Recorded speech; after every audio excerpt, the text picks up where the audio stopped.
ಆರೋಗ್ಯ ಸಾಧಕರೇ, ನಿಮ್ಮೆಲ್ಲರಿಗೂ ಕೂಡ ಅಫಿಷಿಯಲ್ ನೇಚರ್ ಕ್ಯೂರ್ ಅಂಡ್ ಯೋಗ ಚಾನಲ್ಗೆ ಆದರದ ಸ್ವಾಗತ. ಒಂದು ಕಾಲದಲ್ಲಿ ಹೃದಯಾಘಾತ ಅನ್ನೋದು ಒಂದು ವಯಸ್ಸು ದಾಟಿದವರಲ್ಲಿ, ಹಿರಿಯರಲ್ಲಿ ಹೆಚ್ಚಿನದಾಗಿ ಕಾಣಿಸ್ಕೊಳ್ತದೆ ಅಂತಕ್ಕಂತಹ ಕಾನ್ಸೆಪ್ಟ್ ಇಂದ ಇವತ್ತು 20 ವರ್ಷದಿಂದ ಹಿಡಿದು ಪ್ರತಿಯೊಬ್ಬರಲ್ಲೂ ಹೃದಯಾಘಾತದ ಸಮಸ್ಯೆಗಳು ಕಾಣ್ತಾ ಇದೆ. ಇವತ್ತು ಟಿವಿ ಆನ್ ಮಾಡಿದ್ರೆ ಹೃದಯಾಘಾತಕ್ಕೆ ಸಂಬಂಧಪಟ್ಟಂತಹ ನ್ಯೂಸ್ಗಳೇ ಹೆಚ್ಚಿನದಾಗಿ ಕಾಣ ಬರ್ತಾ ಇದೆ. ಒಂದು ಹಾಸ್ಪಿಟಲ್ಗೆ, ಹೃದಯದ ಹಾಸ್ಪಿಟಲ್ಗೆ ಪ್ರತಿದಿನ 2 ರಿಂದ 3 ಸಾವಿರ OPDಗಳು ಹೋಗಿ ಕ್ಯೂ ಅಲ್ಲಿ ನಿಂತಿರ್ತಕ್ಕಂತಹ ವಿಡಿಯೋಗಳನ್ನ ಮಾಧ್ಯಮದಲ್ಲಿ ಪ್ರಸಾರ ಆದಾಗ ಅದನ್ನ ನೋಡಿ ಇನ್ನೂ ಹೆಚ್ಚಿನ ಆತಂಕಕ್ಕೆ ಒಳಗಾಗ್ತಕ್ಕಂಥವರ ಸಂಖ್ಯೆ ಇನ್ನೂ ಹೆಚ್ಚಿನದಾಗಿ ಕಾಣಿಸ್ಕೊಳ್ತಾ ಇದೆ. ಅವೇರ್ನೆಸ್ ಅಂತಕ್ಕಂಥದನ್ನ ನೀಡ್ತಾ ಇರ್ತಕ್ಕಂತಹ ಎಲ್ಲ ಮಾಧ್ಯಮಗಳಿಗೂ ಧನ್ಯವಾದಗಳನ್ನ ಅರ್ಪಿಸುತ್ತಾ, ಹಾಗೆ ಯಾರೆಲ್ಲ ಈ ಭಯಕ್ಕೆ ಒಳಗಾಗಿ ಸಿಕ್ಕಾಪಟ್ಟೆ ಟೆಸ್ಟ್ ಮಾಡಿಸ್ಕೊಳ್ಳಿಕ್ಕೆ ಅಂತ ಹೇಳಿ ಹಾಸ್ಪಿಟ್ಲಿಗೆ ಹೋಗಿ ಕ್ಯೂ ಅಲ್ಲಿ ನಿಂತ್ಕೊಂಡು ಎಲ್ಲರೂ ಕೂಡ ಹೆದರಿಕೆಗೆ ಒಳಗಾಗ್ತಕ್ಕಂಥ ಅವಶ್ಯಕತೆ ಇಲ್ಲ. ನೀವು ಟೆಸ್ಟೇ ಮಾಡಿಸ್ಬೇಕು ಅಂತ ಆದ್ರೆ ಹೃದಯಾಘಾತಕ್ಕೆ ಸಂಬಂಧಪಟ್ಟಿದ್ದ ಟೆಸ್ಟ್ಗಳಲ್ಲಿ 2 ಸಿಂಪಲ್ ಟೆಸ್ಟ್ಗಳನ್ನ ನೀವು ಮಾಡಿಸ್ಕೊಂಡ್ರೆ ಸಾಕಾಗತ್ತೆ. ಕೊನೆಯದಾಗಿ ಇಸಿಜಿ ಮಾಡಿಸೋದ್ರಲ್ಲಿ ನಿಮ್ಮ ಆಲ್ಮೋಸ್ಟ್ ಹಾರ್ಟ್ ಹೇಗೆ ಫಂಕ್ಷನ್ ಮಾಡ್ತಾ ಇದೆ, ಏನು ತೊಂದರೆ ಇದೆ, ST ಸೆಗ್ಮೆಂಟ್ ಏನಾದ್ರೂ ಎಲಿವೇಶನ್ ಇದೆಯಾ, T ವೇವ್ ಇನ್ವರ್ಷನ್ ಇದೆಯಾ, ಇಂಥವುಗಳನ್ನ ನೋಡ್ಕೊಂಡ್ಬಿಟ್ರೆ ಹಾರ್ಟ್ ಎಷ್ಟು ಚೆನ್ನಾಗಿ ಫಂಕ್ಷನ್ ಮಾಡ್ತಾ ಇದೆ ಅನ್ನೋದನ್ನ ಒಂದು ನೋಡ್ಬೋದು. ಎರಡನೇದು ವೆರಿ ಇಂಪಾರ್ಟೆಂಟ್, ಟ್ರೋಪೋನಿನ್ ಟೆಸ್ಟ್ ಅನ್ನ ಮಾಡಿಸ್ತಕ್ಕಂಥದ್ದು. ಟ್ರೋಪೋನಿನ್ ಅಂತಕ್ಕಂಥದ್ದು ಪ್ರೋಟೀನ್. ಇದು ಮಾಂಸಖಂಡ, ಮುಖ್ಯವಾಗಿ ಹೃದಯದ ಮಾಂಸಖಂಡ ಏನು ಹೃದಯದ ಬಡಿತವನ್ನ ಮಾಡುತ್ತೋ ಆ ಮಾಂಸದ ಖಂಡದ ಒಳಗೆ ಇರ್ತಕ್ಕಂತಹ ಈ ಟ್ರೋಪೋನಿನ್ ಅನ್ನೋ ಪ್ರೋಟೀನ್ ಯಾವಾಗ ಮಾಂಸಖಂಡಕ್ಕೆ ತೊಂದರೆ ಆಗುತ್ತೋ ಆಗ ಈ ಟ್ರೋಪೋನಿನ್ ರಕ್ತಕ್ಕೆ ಇಳಿತದೆ. ಬ್ಲಡ್ ಟೆಸ್ಟ್ ಅಲ್ಲಿ ಟ್ರೋಪೋನಿನ್ ಅನ್ನ ಟೆಸ್ಟ್ ಮಾಡಿದಾಗ 1 ರಿಂದ 3 ಗಂಟೆಯ ಒಳಗಾಗಿ ಇದು ರಿಲೀಸ್ ಆಗಿರುತ್ತೆ. ಇದು ಪೀಕ್ ಆಗಿ 12 ರಿಂದ 24 ಗಂಟೆಯ ಒಳಗಾಗಿ ಬ್ಲಡ್ ಟೆಸ್ಟ್ ಅಲ್ಲಿ ನಮಗೆ ಗೊತ್ತಾಗ್ಬಿಡುತ್ತೆ. ಇದಲ್ಲದೆ 7 ದಿನಗಳ ಕಾಲ ಈ ಟ್ರೋಪೋನಿನ್ ನಮ್ಮ ಬ್ಲಡ್ ಅಲ್ಲಿ ಉಳ್ಕೊಳ್ಳುತ್ತೆ. ಹಾಗಾಗಿ ಹಾರ್ಟ್ ಮಸಲ್ ನ ಫಂಕ್ಷನಿಂಗ್ ಅನ್ನ ಈ ಟ್ರೋಪೋನಿನ್ ಅಲ್ಲಿ ನೋಡ್ಬೋದು. 2 ಸಿಂಪಲ್ ಟೆಸ್ಟ್ ಗಳನ್ನ ನೀವು ಎಲ್ಲ ಡಯಾಗ್ನೋಸ್ಟಿಕ್ ಸೆಂಟರ್ ಗಳಲ್ಲಿ ಮಾಡಿಸ್ಕೋಬಹುದು. 2 ಟೆಸ್ಟ್ ಮಾಡಿಸೋದ್ರ ಮುಖಾಂತರವಾಗಿ ನಿಮಗೆ ಹಾರ್ಟ್ ಸಮಸ್ಯೆ ಇದೆ ಇಲ್ಲ ಅನ್ನೋದನ್ನ ನೀವು ಒಂದು ತಿಳ್ಕೊಳ್ಳಕ್ಕೆ ಅನುಕೂಲ ಆಗುತ್ತೆ. ಇದು ಒಂದು. ಎರಡನೆಯದು, ಹಾರ್ಟ್ ಅಟ್ಯಾಕ್ ಬರಲಿಕ್ಕೆ ಕಾರಣಗಳು. 3 ಮುಖ್ಯ ಕ್ಲಾಸಿಫಿಕೇಶನ್ಸ್ ಅನ್ನ ನಾವು ಮಾಡಬಹುದು. ಒಂದು, ಅಥೆರೋಸ್ಕ್ಲಿರೋಸಿಸ್, ಅಂದರೆ ರಕ್ತನಾಳದ ಒಳಭಾಗದಲ್ಲಿ ಸೇರ್ಕೊಳ್ತಕ್ಕಂತಹ ಕೊಬ್ಬಿನ ಅಂಶ ಅಥವಾ ಬ್ಲಡ್ ಕ್ಲಾಟ್ಗಳು, ಇವು ಅಲ್ಲಿಂದ ಸಣ್ಣ ಪೀಸ್ಗಳಾಗಿ ರಕ್ತದಲ್ಲಿ ಮೂವ್ ಆಗಿ ಹಾರ್ಟಿನ ರಕ್ತನಾಳಗಳಿಗೆ ಅಂಟ್ಕೊಂಡು ಅಥವಾ ಅಲ್ಲಿ ಸಿಗಾಕೊಂಡು ಹಾರ್ಟ್ ಅಟ್ಯಾಕ್ ಬರ್ತಕ್ಕಂತಹ ಚಾನ್ಸ್ಗಳು 60 ರಿಂದ 65%. ಎರಡನೆಯದು ನಾನ್ ಅಥೆರೋಸ್ಕ್ಲಿರೋಟಿಕ್ ಮಯೋಕಾರ್ಡಿಯಲ್ ಇನ್ಫ್ರಾಕ್ಷನ್ ಅಂತ ಕರಿತೀವಿ. ಅಲ್ಲಿ ಈ ಅಥೆರೋಸ್ಕ್ಲಿರೋಸಿಸ್ ನ ಸಂಬಂಧವಿಲ್ಲದೆ ಬರ್ತಕ್ಕಂತಹ ತೊಂದರೆಗಳು 20 ರಿಂದ 25%. ಅದರ್, ಈ 2 ಕಾಂಬಿನೇಷನ್ ಆಗಿ ಅಥವಾ ಓವರ್ ಡ್ರಗ್ ಇಂಡ್ಯೂಸ್ಡ್ ಆಗಿ ಈ ತರದ ಕಂಡೀಷನ್ಗಳಲ್ಲಿ ಒಂದು 10 ರಿಂದ 15. ನಿಮಗೆ ಸುಲಭವಾಗಿ ಅರ್ಥ ಆಗುವಾಗ ಹೇಳ್ತೇನೆ. 10 ಹಾರ್ಟ್ ಅಟ್ಯಾಕ್ ಪೇಷಂಟ್ ಗಳನ್ನ ನೀವು ತಗೊಂಡ್ರೆ ಅದರಲ್ಲಿ 6 ಅಥೆರೋಸ್ಕ್ಲಿರೋಸಿಸ್ ಇಂದನೇ ಬಂದಿರುತ್ತೆ. 10ರಲ್ಲಿ 2 ನಾನ್ ಅಥೆರೋಸ್ಕ್ಲಿರೋಸಿಸ್ ಇಂದ ಬಂದಿರುತ್ತೆ. ಅದರ್ ಕಾಸಸ್ ಅಲ್ಲಿ 1 ರಿಂದ 2. ಸೊ ಹೆಚ್ಚಿನ ಪ್ರಮಾಣದಲ್ಲಿ ನಮಗೆ ಕಾಣಿಸ್ಕೊಳ್ತಕ್ಕಂಥದ್ದು ಹಾರ್ಟ್ ಅಟ್ಯಾಕ್ ಯಾವುದರಿಂದ ಅಂದ್ರೆ ಈ 10ರಲ್ಲಿ 6 ಜನಕ್ಕೆ ಕಾಣಿಸ್ತಾ ಇರ್ತಕ್ಕಂಥ ಅಥೆರೋಸ್ಕ್ಲಿರೋಸಿಸ್. ಈ ಅಥೆರೋಸ್ಕ್ಲಿರೋಸಿಸ್ ಅಂತ ಹೇಳಿದ್ರೆ ಫ್ಯಾಟ್ ನಮ್ಮ ರಕ್ತನಾಳದ ಒಳಗೆ ಸೇರ್ಕೊಳ್ಳುತ್ತೆ. ರಕ್ತದಲ್ಲಿ ಹೋಗ್ತಾ ಇರ್ತಕ್ಕಂತಹ ಈ ಕೊಬ್ಬಿನ ಅಂಶ ರಕ್ತನಾಳದ ಗೋಡೆಗಳಿಗೆ ಅಂಟ್ಕೊಳ್ಳಿಕ್ಕೆ ಸ್ಟಾರ್ಟ್ ಆಗುತ್ತೆ. ಅಂಟ್ಕೊಂಡಿರೋದು ದಪ್ಪನೆಯ ಲೇಯರ್ ಆಗುತ್ತೆ. ಅದನ್ನ ಪ್ಲೇಕ್ ಅಂತ ಕರಿತೇವೆ. ಆ ಲೇಯರ್ ಯಾವಾಗಾದ್ರೂ ಒಂದ್ ಸ್ವಲ್ಪ ಸಣ್ಣದಾಗಿ ಬಿತ್ತು ಅಂದ್ರೆ ಅದನ್ನ ಥ್ರಾಂಬಸ್ ಅಂತ ಕರಿತೇವೆ. ಈ ಥ್ರಾಂಬಸ್ ಏನ್ ಮಾಡುತ್ತೆ, ದೊಡ್ಡ ರಕ್ತನಾಳದಲ್ಲಿ ಆರಾಮದಲ್ಲಿ ಪಾಸ್ ಆಗುತ್ತೆ.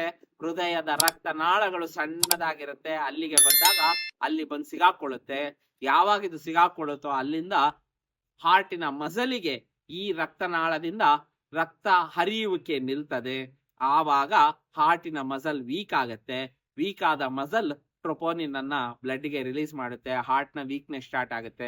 ಇದನ್ನ ನಾವು ಹಾರ್ಟ್ ಅಟ್ಯಾಕ್ ಅಂತ ಕರಿತೇವೆ.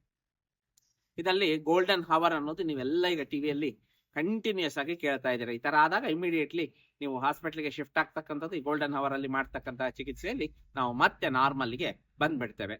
ಹಾರ್ಟ್ ಅಟ್ಯಾಕ್ ಬರೋದುವಾಗ ಏನು ಲಕ್ಷಣಗಳು ನಮಗೆ ಕಾಣಿಸ್ಕೊಳ್ಳುತ್ತೆ, ಇದು ಬಹಳ ಬಹಳ ಇಂಪಾರ್ಟೆಂಟ್. 1ನೆಯ ಅತಿ ಮುಖ್ಯವಾದ ಲಕ್ಷಣ ಏನು ಅಂತ ಹೇಳಿದ್ರೆ ಎದೆಯ ಭಾಗದ ನೋವು ಅಥವಾ ಡಿಸ್ಕಂಫರ್ಟ್. ಅದೇ ರೀತಿಯಲ್ಲಿ ನಮ್ಮ ಎಡಭಾಗದ ಜಾ ಅಂದ್ರೆ ನಮ್ಮ ದವಡೆ, ಕೆಳಗಿನ ದವಡೆ, ಕುತ್ತಿಗೆ ಮತ್ತು ಬೆನ್ನಿನ ಭಾಗದಲ್ಲಿ ಕಾಣಿಸ್ಕೊಳ್ತಕ್ಕಂತಹ ನೋವು ಅಥವಾ ಡಿಸ್ಕಂಫರ್ಟ್. ಅದೇ ರೀತಿಯಲ್ಲಿ ಎಡಭಾಗದ ತೋಳ್ಭಾಗ ಹಾಗೂ ಭುಜದ ಭಾಗದಲ್ಲಿ ಕಾಣಿಸ್ಕೊಳ್ತಕ್ಕಂತಹ ನೋವು ಇದೇ ರೀತಿ ಸ್ವಲ್ಪ ಮೆಟ್ಲು ಹತ್ತಿದ್ರು ಕೂಡ, ಸ್ವಲ್ಪ ನಡೆದ್ರು ಕೂಡ ಆಯಾಸ ಕಾಣಿಸ್ಕೊಳ್ತಕ್ಕಂಥದ್ದು, ಹಾಗೂ ಯಾವಾಗ್ಲೂ ಸುಸ್ತು ಅನ್ಸ್ತಕ್ಕಂಥದ್ದು, ತಲೆ ತಿರುಗ್ತಕ್ಕಂಥದ್ದು, ಕೆಲವು ಸರಿ ಬಿದ್ದು ಬಿಡ್ತಕ್ಕಂಥದ್ದು, ಹಾಗೆ ಅತಿಯಾಗಿ ವಾಂತಿ ಮತ್ತು ಬೇದಿ ಕಾಣಿಸ್ಕೊಳ್ತಕ್ಕಂಥದ್ದು, ಅತಿಯಾದ ಬೆವರುವಿಕೆ, ಈ ಲಕ್ಷಣಗಳು ಕಾಣಿಸ್ಕೊಂಡಾಗ ನಾವು ECG ಮತ್ತು ಟ್ರೋಪೋನಿನ್ ಟೆಸ್ಟ್ ಅನ್ನ ಮಾಡಿಸ್ಕೊಳ್ಳೋದು ಬಹಳಷ್ಟು ಐಡಿಯಲ್ ಆಗಿರುತ್ತೆ.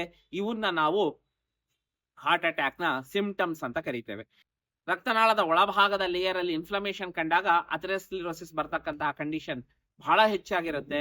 ಅದರ ಜೊತೆಯಲ್ಲಿ ಕೊಲೆಸ್ಟ್ರಾಲ್ ಲೆವೆಲ್ ಜಾಸ್ತಿ ಇದ್ದಾಗ ಬರ್ತಕ್ಕಂತಹ ಚಾನ್ಸಸ್ ಇರುತ್ತೆ. ಸಿಂಪಲ್ ಆಗಿ ನಾನು ನಿಮ್ಗೆ ಹೇಳ್ಬೇಕು ಅಂದ್ರೆ hypertension, high cholesterol, diabetes, smoking, obesity, ಈ ಕಾರಣಗಳಿಂದಾಗಿ ನಮ್ಮಲ್ಲಿ ಇನ್ಫ್ಲಮೇಷನ್ ಬರ್ತಕ್ಕಂತಹ ಅಥವಾ ಅಥೆರೋಸ್ಕ್ಲೆರೋಸಿಸ್ ಬರ್ತಕ್ಕಂತಹ ಲಕ್ಷಣಗಳು ಹೆಚ್ಚಾಗಿರುತ್ತೆ. ಇವನ್ನೆಲ್ಲ ಸರಿ ಮಾಡ್ಕೊಳ್ಳಿಕ್ಕೆ ಮುಖ್ಯವಾಗಿ ನಾನು ಮಾಡಬೇಕಾದದ್ದು 2 ಇಂಪಾರ್ಟೆಂಟ್. ಒಂದನೆಯದು ಫ್ರೂಟ್ ಮತ್ತು ವೆಜಿಟೇಬಲ್ ಇಂಟೇಕ್ ಅನ್ನ ಜಾಸ್ತಿ ಮಾಡ್ತಕ್ಕಂಥದ್ದು. 3 ಕೋರ್ಸ್ ಮೀಲ್ ಅನ್ನ ಮಾಡ್ತಕ್ಕಂಥದ್ದು. ಬೆಳಗಿನ ಬ್ರೇಕ್ಫಾಸ್ಟ್, ಮಧ್ಯಾಹ್ನದ ಲಂಚ್, ಸಾಯಂಕಾಲದ ಊಟ, 3 ಊಟಗಳಲ್ಲಿ ಕಂಪಲ್ಸರಿ ಆಗಿ ಹಣ್ಣು ಅಥವಾ ತರಕಾರಿಗಳನ್ನ ಹೆಚ್ಚಿನದಾಗಿ ಸೇವಿಸ್ತಕ್ಕಂಥದ್ದು. ಈ ಹಣ್ಣು ಮತ್ತು ತರಕಾರಿಗಳ ಅಧಿಕ ಸೇವನೆಯು LDL ಅನ್ನ ಕಡಿಮೆ ಮಾಡುತ್ತೆ. ಫ್ರೂಟ್ಸ್ ಮತ್ತು ವೆಜಿಟೇಬಲ್ಸ್ ಗಳು ಆಂಟಿ ಇನ್ಫ್ಲಮೇಟರಿ ಆಗಿ ವರ್ಕ್ ಮಾಡೋದ್ರಿಂದ ಒಳಗಿನ ಇನ್ಫ್ಲಮೇಷನ್ ಅನ್ನ ಬಹಳ ಚೆನ್ನಾಗಿ ಕಂಟ್ರೋಲ್ಗೆ ಮಾಡುತ್ತೆ. ಹಾಗಾಗಿ ಕಾರ್ಡಿಯೋವ್ಯಾಸ್ಕ್ಯುಲರ್ ಡಿಸೀಸಸ್ ಅನ್ನ ಕಂಟ್ರೋಲ್ ಮಾಡೋದ್ರಲ್ಲಿ ಇವುಗಳ ಪಾತ್ರ ಅತಿ ಮುಖ್ಯವಾಗಿರ್ತದೆ. ಎರಡನೆಯದು ರೆಗ್ಯುಲರ್ ಫಿಸಿಕಲ್ ಆಕ್ಟಿವಿಟಿ. ಇದರಿಂದಾಗಿ HDL ನ ಪ್ರಮಾಣ ಹೆಚ್ಚಾಗ್ತದೆ, BP ಯ ಪ್ರಮಾಣ ಕಡಿಮೆ ಆಗುತ್ತೆ, ಹಾಗೆ ಪ್ಲೇಕ್ ಆಗ್ತಕ್ಕಂತಹ ಪ್ರೋಗ್ರೆಷನ್ ಅನ್ನ ಇದು ಕಡಿಮೆ ಮಾಡುತ್ತೆ. Quit smoking. ಯಾವಾಗ ಸ್ಮೋಕ್ ಅನ್ನ ಕ್ವಿಟ್ ಮಾಡ್ತಿರೋ ಆಕ್ಸಿಡೇಟಿವ್ ಸ್ಟ್ರೆಸ್ ಕಡಿಮೆ ಆಗುತ್ತೆ. ನನ್ನ ರಕ್ತನಾಳದ ಒಳಗಿನ ಹಿಗ್ಗುವಿಕೆ, ಕುಗ್ಗುವಿಕೆ ಬಹಳ ಚೆನ್ನಾಗಿ ಇಂಪ್ರೂವ್ ಆಗುತ್ತೆ. ವೆಯ್ಟ್ ಕಂಟ್ರೋಲ್ ಬಹಳ ಇಂಪಾರ್ಟೆಂಟ್. ಅರ್ಲಿ ಡಿನ್ನರ್ ಅಂತ ಕರಿತೇವೆ. ರಾತ್ರಿಯ ಊಟವನ್ನ ಸಂಜೆಯ ಊಟವನ್ನ ಆಗಿಸ್ತಕ್ಕಂಥದ್ದು. 6-6:30 ಊಟವನ್ನ ಮಾಡ್ತಕ್ಕಂತಹ ಅಭ್ಯಾಸವನ್ನ ಇಟ್ಕೊಳ್ರಿ. ಯಾವಾಗ 6-6:30 ಊಟ ಮಾಡ್ತಿರೋ 9 ಗಂಟೆ 10 ಗಂಟೆ ಒಳಗೆ ಈ ಆಹಾರ ಸಂಪೂರ್ಣವಾಗಿ ಜೀರ್ಣ ಆಗುತ್ತೆ. 10 ಗಂಟೆಯ ಮೇಲಿಂದ ಮಾರನೇ ದಿನ ಬೆಳಗ್ಗೆ 7 ಗಂಟೆವರೆಗೂ ಏನು ಉಪವಾಸ ಅಂತ ಮಾಡಿರ್ತೀವೋ, ಈ ಉಪವಾಸದಲ್ಲಿ ದೇಹದ ಕ್ಲಿನ್ಸಿಂಗ್ ಬಹಳ ಚೆನ್ನಾಗುತ್ತೆ. ವೆಸಲ್ ಕ್ಲಿನ್ಸಿಂಗ್ ಕೂಡ ಬಹಳ ಚೆನ್ನಾಗುತ್ತೆ. ಈ ಫ್ಯಾಟ್ ಅನ್ನ ದೇಹ ಉಪಯೋಗಿಸ್ಕೊಳ್ಳಕ್ಕೆ ಒಂದು ಟೈಮ್ ಅನ್ನ ನಾವು ಕೊಟ್ಟಂಗಾಗತ್ತೆ. ವೇಟ್ ಕಂಟ್ರೋಲ್ ಅನ್ನ ಮಾಡ್ತಕ್ಕಂಥದ್ದು ಇದು ಬಹಳ ಇಂಪಾರ್ಟೆಂಟ್. ಪ್ರಕೃತಿ ಚಿಕಿತ್ಸಾ ಆಸ್ಪತ್ರೆಗಳಲ್ಲಿ ವರ್ಷಕ್ಕೆ ಒಂದ್ಸರಿ ವೇಟ್ ರಿಡಕ್ಷನ್ ಅಂತಾನೆ ಬಹಳಷ್ಟು ಜನ ಹೋಗ್ತಾ ಇರ್ತಾರೆ. ಅವರಲ್ಲಿ ನೀವು ಅಬ್ಸರ್ವ್ ಮಾಡ್ರಿ, ಹಾರ್ಟ್ ಅಟ್ಯಾಕ್ ನ ಪ್ರಮಾಣ ಬಹಳ ಬಹಳ ಬಹಳ ಬಹಳ ಬಹಳ ಕಡಿಮೆ ಇದೆ. ನಾನು ಇದನ್ನು ಯಾಕೆ ಒತ್ತಿ ಒತ್ತಿ ಹೇಳ್ತಿದ್ದೀನಿ ಅಂತ ಹೇಳಿದ್ರೆ, ದೇಹವನ್ನ ಎಷ್ಟು ಚೆನ್ನಾಗಿ ಶುಭ್ರವಾಗಿ ಇಟ್ಕೊಳ್ತೀವೋ, ಎಷ್ಟು ಚೆನ್ನಾಗಿ ಕಚ್ಚಾ ಆಹಾರವನ್ನ ಬಳಸ್ತೀವೋ, ಇದು ಹಾರ್ಟ್ ಅಟ್ಯಾಕ್ ಅನ್ನ ಜೊತೆಯಲ್ಲಿ ಕೊಲೆಸ್ಟ್ರಾಲ್ ಲೆವೆಲ್ ಅನ್ನ ದೇಹದಲ್ಲಿ ಕಡಿಮೆ ಮಾಡುತ್ತೆ. ಇದರಿಂದಾಗಿ ನನ್ನ ಲೈಫ್ ಸ್ಪ್ಯಾನ್ ಇನ್ಕ್ರೀಸ್ ಆಗುತ್ತೆ. ಹಾರ್ಟ್ ಅಟ್ಯಾಕ್ ನಂತಹ ತೊಂದರೆಗಳು ನಮ್ಮ ದೇಹಕ್ಕೆ ಕಾಣಿಸ್ಕೊಳ್ಳೋದಿಲ್ಲ. BP ಅನ್ನ ಕಂಟ್ರೋಲ್ ಮಾಡ್ಕೊಳ್ತಕ್ಕಂಥದ್ದು ಅತಿ ಮುಖ್ಯವಾಗಿ. ಉಪ್ಪಿನ ಸೇವನೆಯನ್ನ ಕಡಿಮೆ ಮಾಡ್ಬಿಡ್ರಿ. ಎಷ್ಟು ಉಪ್ಪನ್ನ ನೀವು ಕಡಿಮೆ ಮಾಡ್ತೀರೋ ಅಷ್ಟು ನಿಮ್ಮ ವೆಸಲಿನ ಇನ್ನರ್ ಲೈನಿಂಗ್ ಅನ್ನ ಚೆನ್ನಾಗಿ ಕಾಂಟ್ರಾಕ್ಟ್ ರಿಲ್ಯಾಕ್ಸ್ ಮಾಡ್ಲಿಕ್ಕೆ ಹೆಲ್ಪ್ ಮಾಡ್ದಂಗ ಆಗತ್ತೆ. ಇದರಿಂದಾಗಿ ಹಾರ್ಟ್ ಅಟ್ಯಾಕ್ ಬರ್ತಕ್ಕಂಥದ್ದು ಬಹಳ ಚೆನ್ನಾಗಿ ಕಂಟ್ರೋಲ್ಗೆ ಬರುತ್ತೆ. ನಿಮ್ಮ ದೇಹದಲ್ಲಿ ಸ್ಟ್ರೆಸ್ ಅನ್ನ ಕಡಿಮೆ ಮಾಡ್ಕೊಳ್ರಿ, ಕಾರ್ಟಿಸಾಲ್ ಲೆವೆಲ್ ಎಲ್ಲ ಕಡಿಮೆ ಮಾಡ್ಕೊಳ್ರಿ. ಪ್ರತಿದಿನ ಯೋಗ, ಪ್ರಾಣಾಯಾಮ, ರಾತ್ರಿ ಮಲಗುವಾಗ ಯೋಗ ನಿದ್ರದ ಅಭ್ಯಾಸವನ್ನ ಇಟ್ಕೊಳ್ರಿ. ಈ ಯೋಗ ನಿದ್ರದ ಅಭ್ಯಾಸದಿಂದ ಒಳ್ಳೆಯ ನಿದ್ದೆ ಆಗತ್ತೆ. ದೇಹದಲ್ಲಿ ಯಾವಾಗ ಒಳ್ಳೆ ನಿದ್ದೆ ಆಗುತ್ತೋ ಆಟೋಮೆಟಿಕಲಿ ನಿಮ್ಮ ಬಾಡಿಯ ಮೆಟಬಾಲಿಕ್ ರೇಟ್ ಬೆಳಗಿನ ಜಾವದಲ್ಲಿ ಬಹಳ ಚೆನ್ನಾಗಿ ಇಂಪ್ರೂವ್ ಆಗುತ್ತೆ.